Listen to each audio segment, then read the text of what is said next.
Ano ba yung pinakamasakit sa'yo? Yung dito po kasi, nangangalay siya. Sa Tapos kanan? dito. Parang ito na lang yung nakaupo ko. Parang yun na lang nakaupo palagi sa'yo. Parang, Hindi naman, nung unang nangyari sa akin. Nung November 13 kasi siya nag-start. kanan pa. Kanan ng ilalim. Dito, tapos Diyan. Ayun. Maganda naman yung mga space mo eh. Maganda naman. Yung Naalala mga- talaga, lalo pag nagmumotor ako, yung nakaraan, ano yun, parang... Oh? Okay naman eh. Ito lang yung straightening of the lumbar lordosis medyo muscle spasm. Wala ako nakikitang medyo mali. Pero umusog lang ng konti. Konting-konti lang. Kaya nga sabi ko sa'yo, good. Tapos pinano sa akin, may inaano sa akin ng stretching daw. Nung ginamit yung dalawang ano, tumunog yun.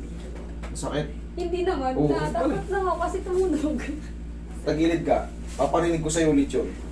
Ganito ang sikreto dyan. Sige, tagilid ka. Pagano. Tama yun, stretching ang sagot. Yung definiting sa'yo ng doktor, tama yun. Okay, hindi ka na kasi nag-i-stretching eh. Okay, relax. Oo. Naramdaman mo? Pag mula rito, hanggang puwetan.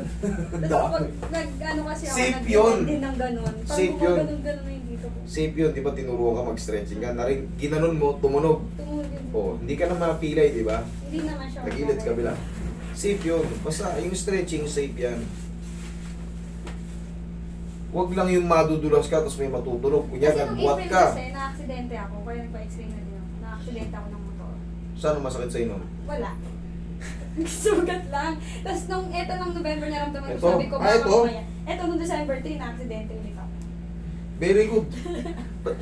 Mag-ingat kayo sa pagmumotor, okay, magmamadali. Isipin nyo palagi, merong, pag umuwi kayo may naghihintay sa inyo. Yan ang palaging iisipin nyo pag nasa motor kayo.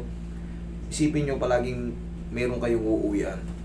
Kasi, pag nadisgrasya kayo sa motor, hindi na nila alam. So, palaging iisipin para makauwi kayo ng maligtas. Tapa ka. Yan ang palaging nyo iisipin. Pag nagmumotor kayo, may naghihintay sa inyong pauwi. Kaya mag-iingat kayo.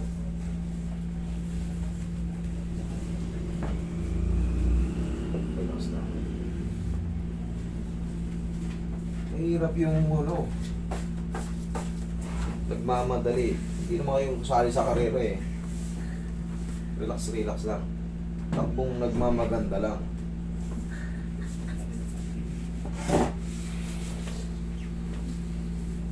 Puti, yan ang inaabot mo.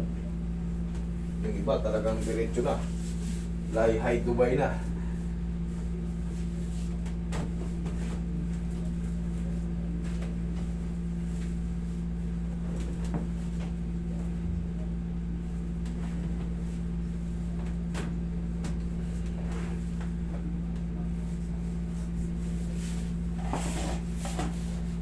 Pulis ka ba? Papayarin lang. Akala ko nagpa-firing lang pala. Maganda yan. Para hindi ka matakot mag-hold up. Pero lang. Yan ka. Yan ka lang. Ano dyan? May biglang lasing dyan na tatawid. Anong pace kayo? 9. Pace 9?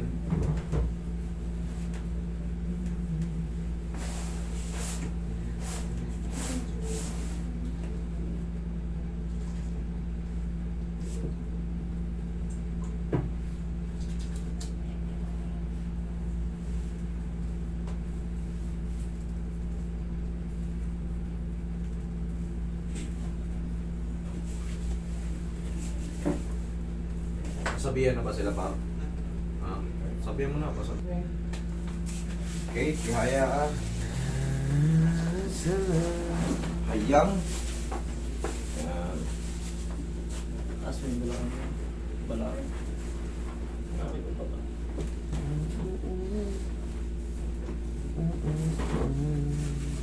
Okay, relax na. Inhale. Exhale.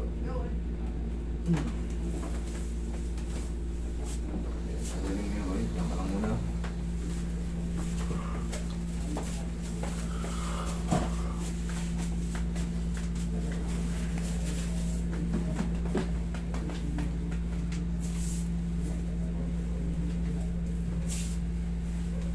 Relax na.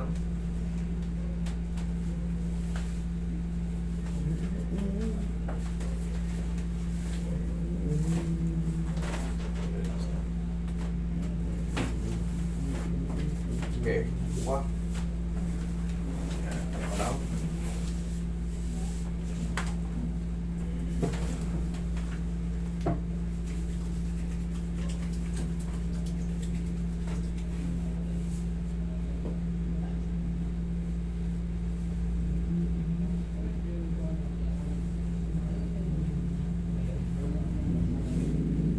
Saan nagpa-firing? Sa Bulacan. Ay, dito ko lang. Oo. Wala, ano, Kalay, Ibardo.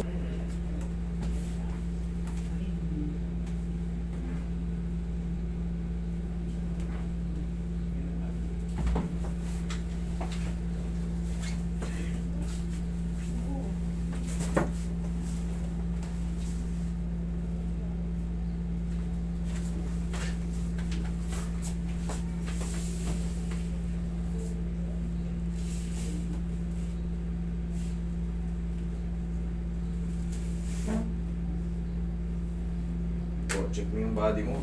Tignan mo kung ano pang masakit. Ito naman lang yung puto. Tumutunog? kasi. Masakit hindi? Hindi naman. Walang problema yan. Kasi di na ako minsan nakakabalik. Ulit na ako. Walang problema sa clicking. Okay. Walang problema sa clicking. Huwag lang yung talagang may pagka-click. Ouch. O, dito mo. Check mo. Hindi naman. Kasi nagagala naman talaga ako. Pero pag matagal ako nakaupo talaga, parang nangingilo yun dito. Lumalamig yun. Ganito. Kagaya ng ginawa ko sa'yo, the same lang din yun. Siyempre ako, wala kang gagano sa'yo. Ganito ka ako. Turin mo yung parang mukha mo. Kabila, lakas. Yan. Day by day. Mataas ganun. Oh. Tag-isa lang. 1, 2. Hindi mo na mararamdaman ulit yun. Yung lumalamig. Oo. Ano yun? Ang tawag doon, discompression. Kaya, pag lumalamig, yung blood circulation na delay. Parang irritable, parang gustong pumutok na, hindi mo malaman na ano. Ganun, kailangan pa rin. Nung ano pinangali kasi yun. Okay, ganun lang ha. Review mo yung video natin, okay? Thank you.